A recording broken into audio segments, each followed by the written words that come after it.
সিলেট এক আসন বাংলাদেশের রাজনীতিতে যার পরিচয় মর্যাদাপূর্ণ আসন হিসেবে। আগামী ত্রয়োদশ জাতীয় সংসদ নির্বাচনকে কেন্দ্র করে এই জনপদে এখন বইছে তুমুল রাজনৈতিক হাওয়া। তবে এবারের লড়াইটা শুধু আদর্শের নয়, বরং ভোটের মাঠে ব্যবধান গড়ে দিতে পারে এক বিশাল নতুন শক্তি। তথ্য বলছে গত 8 বছরে এই আসনে ভোটার বেড়েছে প্রায় 1,36,000, যার মানে মোট ভোটারের 20% এখন তরুণ। এই 1,36,000 তরুণই এবারে নির্বাচনে সিলেট এক আসনের আসল সুইং ফ্যাক্টর। বর্তমান 6,80,946 জন ভোটারের মধ্যে 18 থেকে 30 বছর বয়সীরাই প্রায় 1/3। নির্বাচনী মাঠে লড়াই করার জন্য আছেন মোট 8 জন প্রার্থী।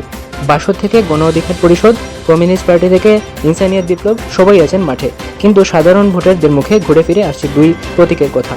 বিএনপি মনোনীত খন্দকার আব্দুল মুক্তাদির, যার প্রতীক ধানের শীষ, এবং জামায়াতে ইসলামের মৌলানা হাবিবুর রহমান, যার হাতে দাঁড়িপাল্লা। মূলত ধানের শীষ ও দাঁড়িপাল্লা এই দ্বিমুখী লড়াইয়ে জমে উঠেছে শাহজালালের পূর্ণভূমি। তরুণ ভোটাররা কি ভাবছেন? বিশ্ববিদ্যালয়ের ছাত্র ফাহিম হাসানের মতো তরুণদের চোখে এখন স্লোগানের চেয়ে বড় বিষয় হলো কর্মসংস্থান, দুর্নীতিমুক্ত প্রশাসন আর মত প্রকাশের স্বাধীনতা। প্রার্থীদের প্রচারেও এসেছে আধুনিকতার ছোঁয়া। ব্যানার ফেস্টুনের চেয়ে এখন বেশি দাপট ফেসবুকের লাইভ, ইউটিউব আর টিকটকে। প্রার্থীরাও সরাসরি তরুণদের প্রশ্নের উত্তর দিচ্ছেন ডিজিটালি।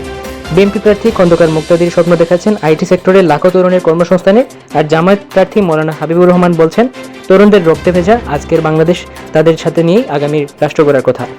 এখন দেখার বিষয় সিলেটের এই বিশাল তরুণ জনগোষ্ঠীর শেষ পর্যন্ত কার গলায় জয়ের মালা পরাবে।